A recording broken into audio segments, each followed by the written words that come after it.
Okay. First of all, I have a little disclaimer. Maybe this talk it's based on honey in the temperate regions. Honey in tropical regions, maybe that's another story that I'm not able to tell because I live here in Denmark. So this is my disclaimer. If there's anyone from Thailand or Africa, maybe your honey is a little bit different. But my talk today is called How is Honey Made? A Tale of Bees and Flowers. I like the tale thing. It's poetic, I think. So as Arlette so nice said, my name is Lars and I'm a small-time beekeeper. We have around 20 to 25 hives, and we've had them since 2009. I'm beekeepers together with my good friend Sophus, who's taking care of the time, and Michael and Antonia, who is also there, hello.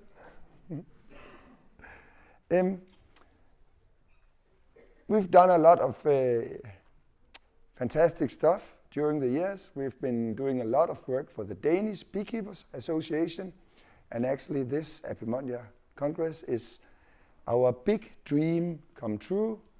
We attended our first Apimondia in 2013 in Kiev.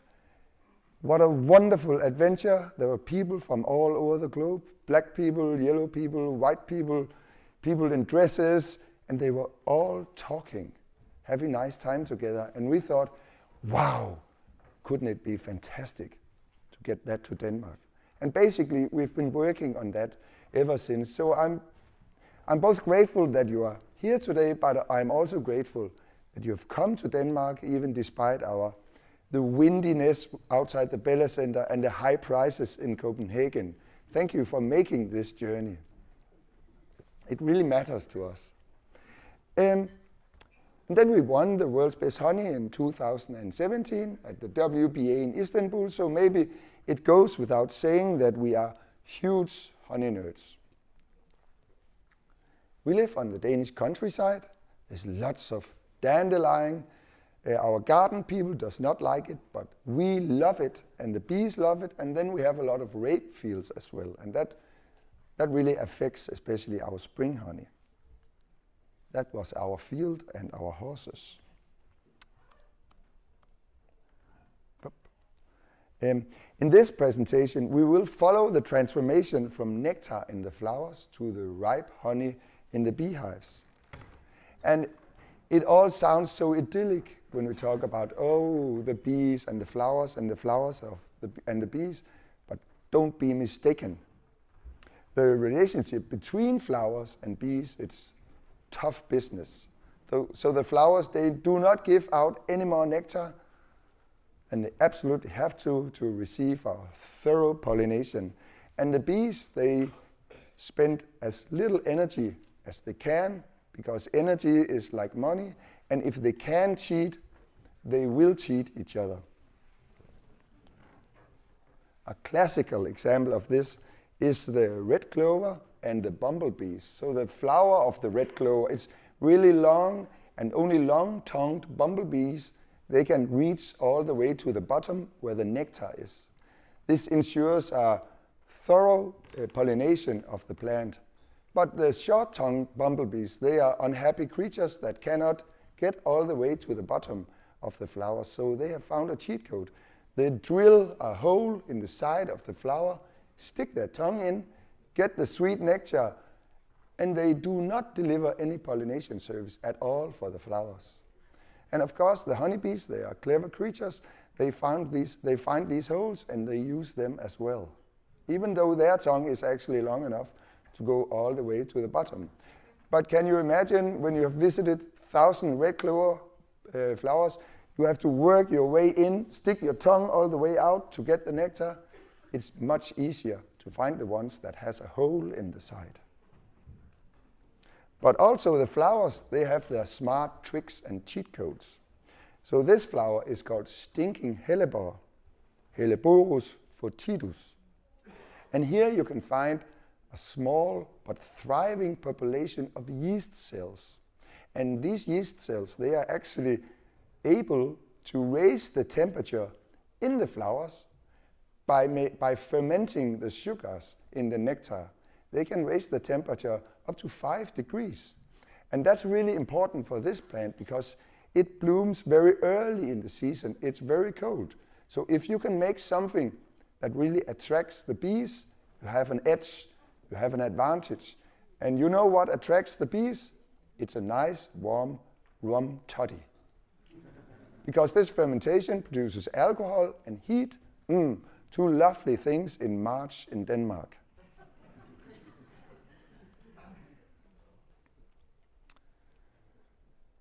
So it's not only tough business between the plants and the bees, but this transformation of nectar into honey, it's a matter of life and death for the bees. So for us, we are interested in it, we are into it with our heart and our souls, but for the bees, it's a matter of life and death. Because if this process do not proceed quickly enough, the nectar can start fermenting before it's even honey. And I have to read my notes. Of course, the bees, they fail to produce enough stores, or maybe the honey starts crystallizing in the cells, and then they cannot use it. So let's use this talk to honor the bees and their work. And my experience is that the more we know about the bees and their work, the more fascinating they get. And the more in awe I am of the bees. And the more I can cherish them. Every time I make a bread with a generous amount of honey, I think, wow, thank you, bees. And I really like that feeling. And I think it's important to have as beekeepers. So nectar. Nectar is this thin, sugary solution enriched with amino acids, minerals, and all kinds of bacteria and yeast cells, secondary metabolites. But honey actually starts its journey as sap in the plant, and the bees, they can access this sap, this phloem sap, either as nectar or as honeydew, as we call it. Nectar also has a lot of water, maybe 80% of water, and that makes it a highly unstable product, because when there's so much water in the nectar, the yeast cells, they can really start to work and make fermentation. Honeydew. A word about honeydew. So honeydew arises as a result of various insects, such as aphids. I think they're called in English, aphids. Oh, lus in Danish. It's a much easier word. They make a hole in the plant of some kind, and then they takes out this phloem sap, and that's what they live up. But phloem sap, it has a very low protein content and a high sugar content. So these poor creatures, they get too much sugar, and like us, they cannot really take it, so they have to excrete it through a valve on their abdomen. So they excrete the sugar. The sap takes a detour through the insect that affects it a lot chemically. And the bees, they can then access this honeydew, as we call it now, and make it into honey. And now this fragile and life or death process starts in the beehive, or actually already in the forager bee. And the bees, they have kind of 3 strategies to secure a successful outcome. So first of all, they have to make a rapid evaporation of the water before the yeast cells, they start to ferment and destroy it all. It's a very critical phase for the bees. And then during this phase of dehumidification, I've really been practicing dehumidification. Yeah. They inhibit the activity of yeasts and other microorganisms by adding enzymes and by adding lactic acid bacteria. And then in the end, they have to end this process by making a sugar solution. It's what we call honey, that is so strong that the yeast cells that are at any time present in the honey, they cannot be active. So they have to make this very, very, very strong sugar solution, but at the same time, they have to prevent crystallization of glucose. Because, as I mentioned, when the honey crystallizes in the cells, it's very difficult for the bees to access this energy without water. And especially in our parts of the world, the bees do not have much water in the winter because, well, it's frozen and they can't fly out to get it. So we can find hives that are heavy, they were full of food before the winter, and they have starved to death because it has all crystallized. This is maybe not a natural thing, but it's a result, an outcome of that we have all these rape fields and we get a very glucose-rich honey that are prone to crystallize in the cells. So actually for us, it's really important to harvest all this glucose-rich spring honey to get it out so it doesn't stay in the hives during the winter, because then we have this risk of crystallization. But that is the 3 strategies we will sort of be going through today. And actually all this starts already in the forager bee. Do I have a pointer? Is it the red one or this one? Oh. So the forager bee, as we know, it has this honey stomach who can expand very much. It can contain up to 90% of the weight of the bee as nectar. So it can really grow in the bee. And 90%, they carry almost their own body weight in water, and they fly as well. I'm impressed by that. And it's no wonder they are kind of heavy in the bottom when they get home and they bump into each other. And this removal, this evaporation of water already, I pressed the wrong button. It already starts in the forager bee. It starts to remove water already in the honey stomach. And it kind of makes sense because carrying all this weight is expensive in energy and nectar. So if you can remove some of it already during flight, it pays off. But when the forager bee comes home, as we know, it passes the nectar to the house bees, and they immediately start evaporating water. And they have these 2 phases of water evaporation. In the first phase, that's the active phase. So they place a drop on their proboscis, and they sort of work the drop with their tongue to give it a big surface so the water can evaporate quickly. And at some point, this nectar solution, it becomes too viscous, it becomes too thick, and I think they get tired in their tongue. They get cramps maybe. So they put up this nectar, this half-finished honey, they put it up in the cells around the brood crumb, the brood nest, where it's really nice and hot, and they make this wonderful airstream through the hive. Oh, we can smell it in the evening, and we can hear it in the evening. It smells so wonderful in the apiary, and that's the second, the passive phase of the evaporation. And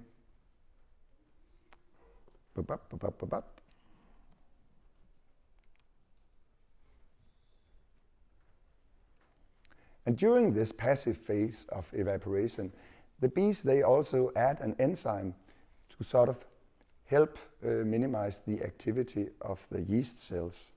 And that enzyme is glucose oxidase. And that also already starts in the forager bee, in the honey stomach of the forager bee, and it continues.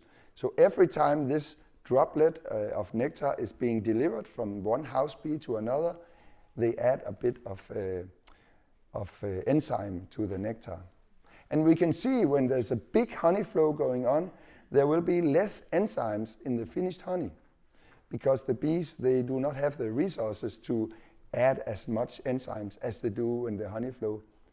Oh, how have I talked in 12, 17. Have I talked in 17 minutes? My God.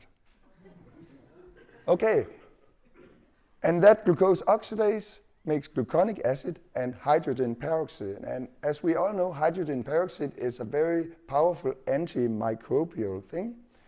And the gluconic acid also, it lowers the pH and it also inhibits the yeast cells. Mm-hmm. I'm in shock about the time.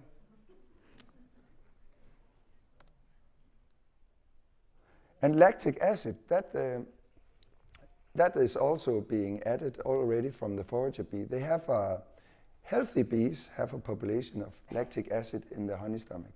And these bacteria, they outcompete the destructive bacteria and yeast cells. And when the honey is ripe, they sort of die off. And in a ripe honey, after a month or so, you will not find any living lactic acid bacteria anymore. And then the bees, they have to make a sugar solution that is so strong that the yeast cells cannot be active anymore. So they will be there, but they cannot do anything harmful. They do that by adding invertase, the enzyme invertase. And they invert the sucrose or saccharose. It's the ordinary table sugar. And that's a sugar that's the most abundant sugar in the most nectars. But sucrose or saccharose, it has a lower solubility than glucose and fructose. Then this glucose, this complex solution of glucose, fructose, you can dissolve more of that than you can of sucrose. And I think that's one of the reasons that the bees actually invert it, to be able to remove more water to minimize the growth of yeast cells.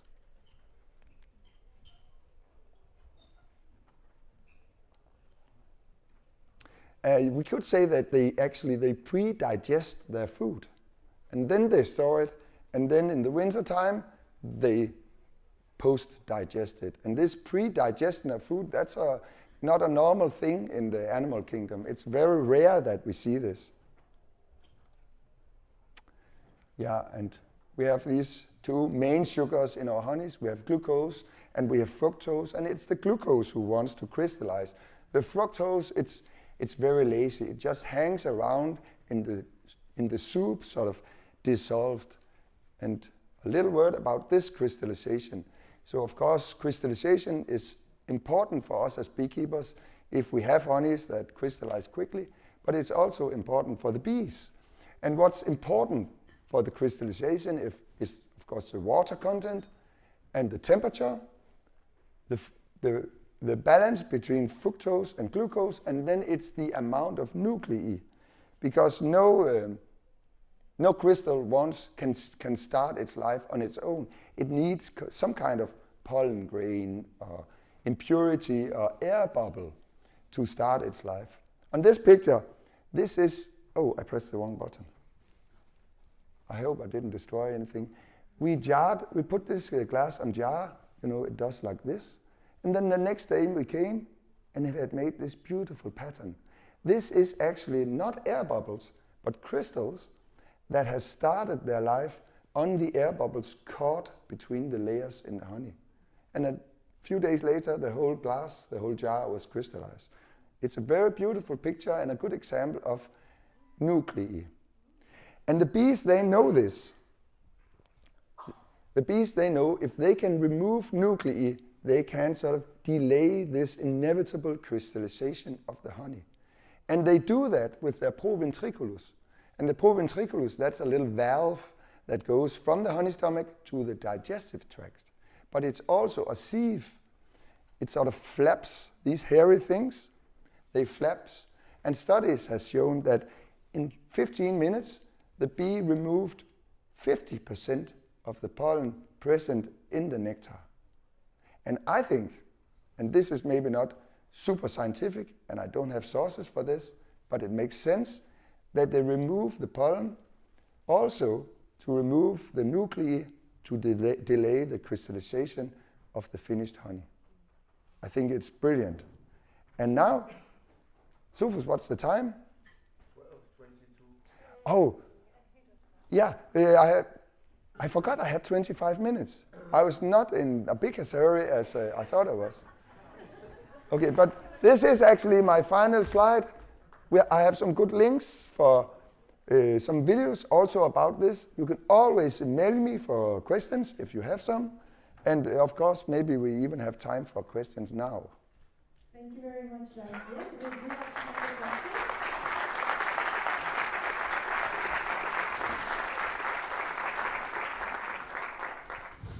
First, that was really incredible. Thank you very much.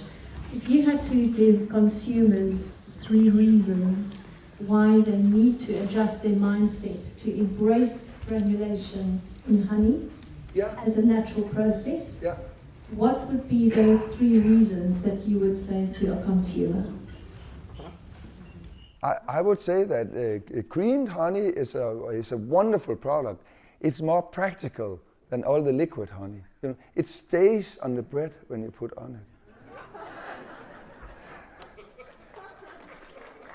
And then I would also say that I have a talk about this tomorrow at 9, so I'll say more about this, but all honey is a supersaturated solution of glucose. And by creaming it, by controlling the crystal growth in the honey, we work with the nature of the honey. We gently nudge it, but if we heat it, if we try to remove all these crystals and all these crystal nuclei, because that can also be tiny crystals, we fight against the nature of the honey. And I really like that thought when I think of creamed honey. We go with the nature instead of against it. Yeah. Thank you. Anyone else? Oh, thank you, Lars from Grenada. Enjoy your presentation very much. I just wanted to sort of contribute a little bit about the nature of honey, in that you have a lot of volatile organic compounds, polyphenols, flavonoids, and so in nectar, which is responsible for the smell, the aroma, and there's usually this signaling relationship between the plant and the honeybee. So the plant sends all these fragrances and it attracts the honeybee. And those volatile organic compounds and polyphenols and flavonoids, and so they end up in the honey. Yes, so the tale of honey is a very big story. But if you have to tell it in 25 minutes, I thought I had to pick out the chemical components that were important for our talk. No, I understand. Yeah. And what we are finding is that those chemicals, when we do the mass spectrometry, contribute a lot of the antiviral, antibacterial, anti-inflammatory, all those anti-properties. Yeah. And it's also one way of the plant preventing fouling of the nectar, so that the quality of the nectar remains, so that it's not spoiled before the bee can get it. Valma, would you send me some links, a book? I would love to read it. Yeah, I would love to read it. And so, wonderful presentation. You're spot on, and I just wanted to. Yeah, thank you for that. That's really interesting. Yeah. Do you have another question? Raw honey, so it's unheated, unprocessed honey, and therefore it's set in the jar. But the textures of the honey, depending on the plant, were extremely different. So you had things that you would call creamed honey, but it wasn't creamed, it was simply just pot set. Just a moment. Yeah. And popsic, or what did you say? Pot, as in the pot. glass jar. Okay. Pot. Okay. Yeah, like we say about Pot-sick. Pot set. Pot set. Oh, now I get it. Thank you. Like we talk about yogurt. Yeah. Pot set. Yeah. Pot set. Thank you very much. Yeah. Thank you. Thank you.